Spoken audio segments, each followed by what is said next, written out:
Belok! Belok! Apa? Apa? Tutok yan, Brad. Apa? Tutok yan. Patay ko utang. Dumapa ka. Baba mo yung baril mo.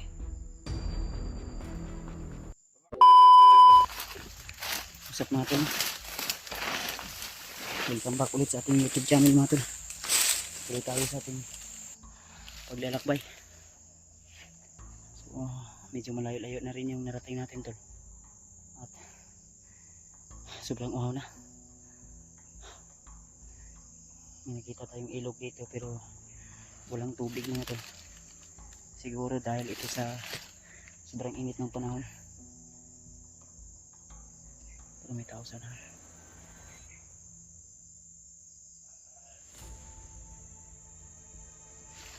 May tao sana.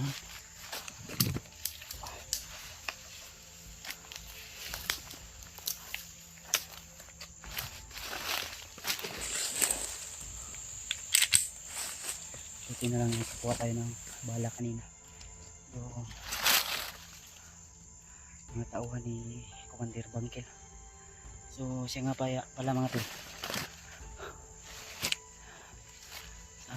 base sa aking mga nalalaman, yung mga ginawa ni Commander Bangkel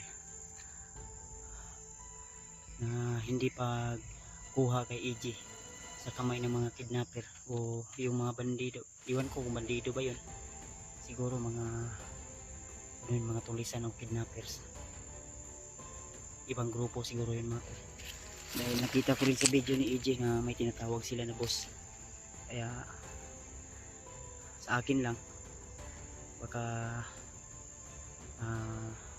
tauhan yun ni yung kumidnap din sa akin mga tol, no? Na bininta din ako sa mga bandido, kaya hindi natin alam talaga kung sino po yung mga boss nila.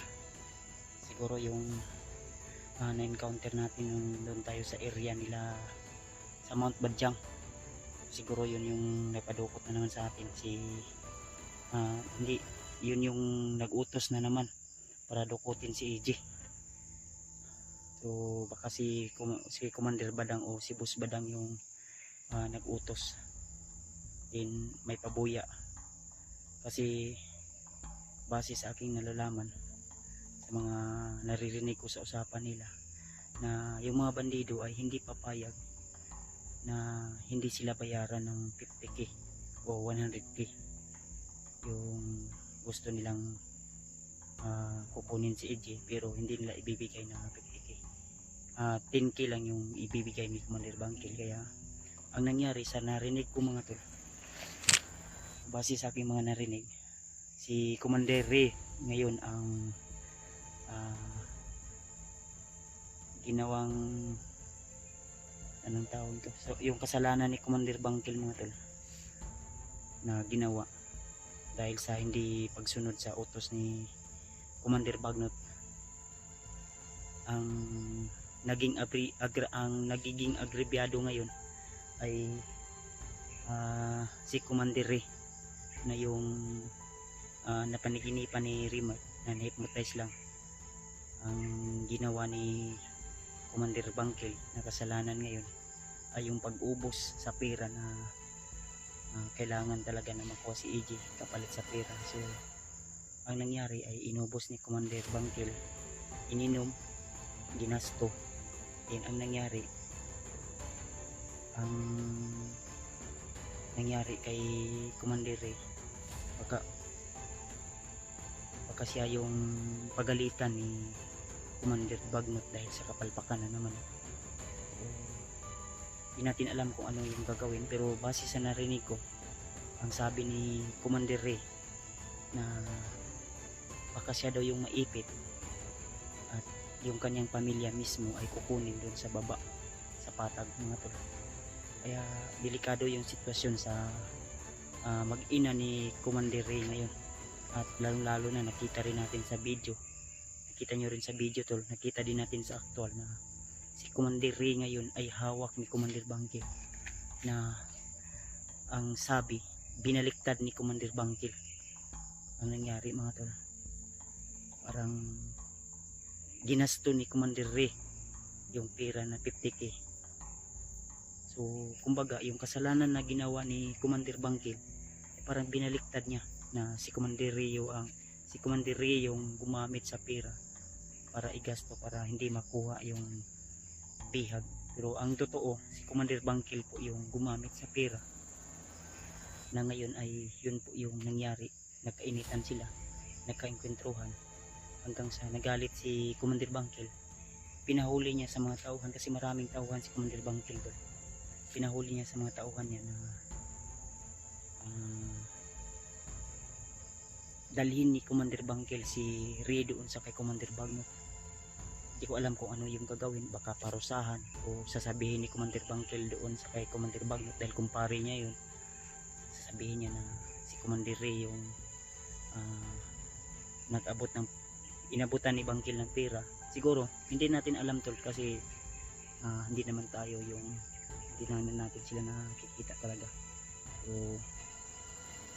sana mga tol kung saan man yung si Commander Ray, kung may mga nagawa man yung kasalanan tol, kawawa pa rin tol dahil hindi niya kasalanan na nangyayari yun sa kanya, no? Kumbaga biktima rin siya tol, nangangailangan din siya ng tulong ngayon. Kaya sana ligtas siya tol dahil yun po yung mission na pinabigay ni Lolo Ambo sa kay Rimar. At siyempre kasali na din tayo doon tol. So ito yung problema din natin ngayon dahil si Commander Ray ay hawak ni Commander Bangkil at kailangan niyang madala doon sa ililigtas ko sana si Commander Ray. Ang problema ay pinahabol tayo ni Commander Bangkil sa kanyang mga tauhan at si Commander Ray ay inilayo nila, no? So hindi na natin nasundan gawa ng hinabol tayo ng mga 4 na tao siguro yun na sobrang bilis. Butin lang ay nakatago ako at nakagamit tayo ng tagulilong mga tol hanggang sa nakalayo tayo doon sa kinalalagyan kanina ni Commander Ray. So binugbog nila, kitang kita nyo naman siguro kasi in-upload naman natin yung video mga tol. Kaya patuloy pa rin ako tol, lalong lalo na sa paghahanap kay Brad Pidot at sa mga kasamahan ko. Pakisabi na lang po tol sa mga kaganapan at nangyayari ngayon. So sana mapanood nyo yung video na ito at i-share nyo po sa mga kasama ko, lalo na kay Rimart. Sabihan niya po si Rimart tol na nakita po natin si Commander Bangkil at si Commander Ray na away dahil sa pera. So talagang hindi natin inaasahan tol na maaktuhan natin na yun yung nangyayari mga tol, dahil sa pera ay nag-aaway sila. So sa panahon talaga ngayon tol ay sa akin lang based on may sa aking pangsariling kaisipan lang ay ang yung pera ngayon ay yun yung sinasamba ng mga tao, lang lalo na yung mga bandido na nagpaalipin sa demonyo.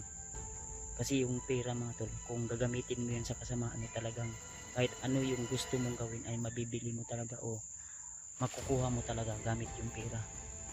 So, parang turing ng iba ang pera ay parang Diyos na nila na kaya nilang gawin kung ano ang gusto nilang gawin ay makukuha nila basta gamit yung pera mga tol. Kaya huwag tayong padala kung ano man yung mga ginagawa natin kasi number 1 po yung pera ngayon nakakasira lang lalo na sa mga tao, lalo na yung mga adik na gumagamit ng ipinagbabawal na gamot. Yun po ay nakakasira sa ating kalusugan. Kaya huwag tayong padala sa pera mga tol. So, tuloy lang tayo at sana ay makatakas si Commander Ray sa kamay ni Commander Bangkil, lalo na sa kanyang matauhan na sobrang napakalupit tol. Kung may mga bihag sila ay talagang binubugbog, sinasaktan parang mga demonyo na talagang sinasapian ng mga hindi ka nais na grabe itong ugali na tol, binugbog, kinapos ka nila, binugbog. So buti na lang nakita ko sa video ni Rimar ni EG na si EG ay pinakain ng mga bandido at ang gusto lang nila ay pera. So hindi natin alam tol, no? Dahil minsan binubugbog ni Last EG mga tol. Tuloy pa rin tayo at gaya ng sinabi ko tol, hindi ako papahuli ng buhay sa kanila dahil kailangan ko mabuhay at kailangan kong tulungan yung mga nangailangan ng tulong. So alam niyo naman tol, kahit hirap tayong maglakad, kahit medyo masakit pa yung tuhod natin, mahirap pang itakbo na mabilis, ay lumalaban pa rin tayo tol. So parang may tao sa tol na nakatambay, siguro mga tauhan na naman tol ni Commander Bangkil at ni Bagner. Nakatambay siya tol sa unahan tol, parang may hinihintay sila. Hindi ko alam kung ano po yung mga hinihintay nila tol, baka makasama nila dahil medyo hapon na rin. So magmasid muna tayo sa paligid, baka may ano na naman tayo mga impormasyon. Ganyan tayo tol. So pakishare po ng mga video natin tol, mga video ko po, lalo na sa kasamahan ko. Sana nasa okay lang sila na sitwasyon ngayon at buo pa rin sila na nagkasama-sama, dahil yung kasama natin si Brad Pitt ay nahiwalay sa akin kasi iba yung tinakbuhan ni Brad Pitt kahapon. Hindi ko alam kung saan siya tumakbo o pumunta, basta ako tumakbo ako na mabilis at sinabi ko naman sa kanya na huwag kang humiwalay sa akin dahil kung saan ako tumakbo ay doon ka rin. Siguro naipit siya sa bakbakan kahapon, kaya pinili niya siguro tumago o lumihis sa akin para hindi kami masyadong masundan, pero hindi ko talaga alam kung saan siya tumakbo. Hinanap ko siya na hanggang gabi. May mga bandido pa dumaan sa akin, buti lang ay nakatago tayo agad sa mga masukal na damo tol.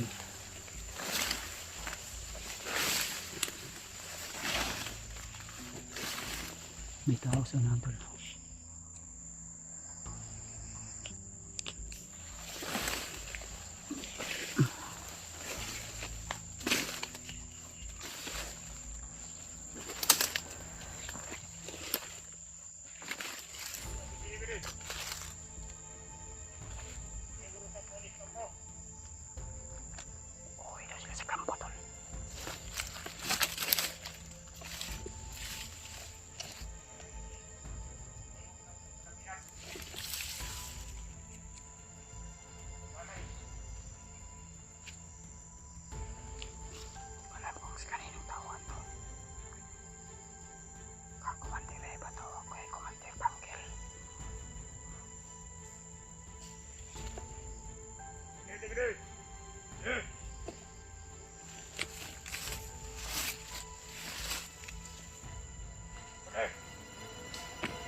Kita kay urang tiyak sila kangit-ngit.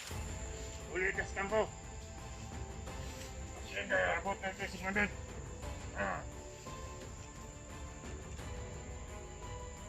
Kilo bro.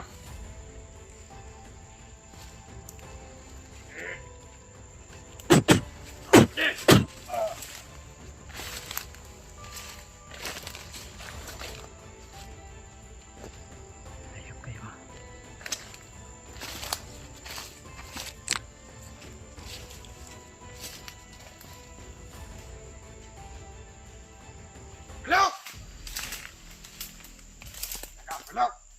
Tapa! Tapa! Waka ka. Huwag mo iputok yan, Brad. Tapa! Huwag mo iputok yan. Hindi ko tayo putok. Basta lumapa ka. Baba mo yung baril mo. Baba mo.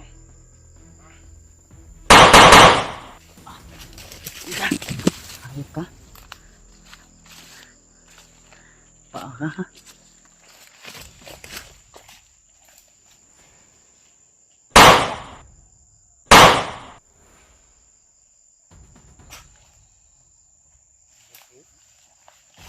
Isahan. Nagtatago lang pala kayo dito sa tulid.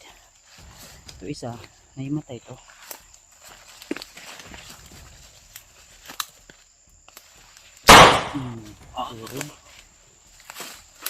Kirig ka lagi. Patawad pero kailangan ko pumas lang. Dahil hindi pwede na magpapi tayo to. Dahil din sa inyo ay napilayan din ako.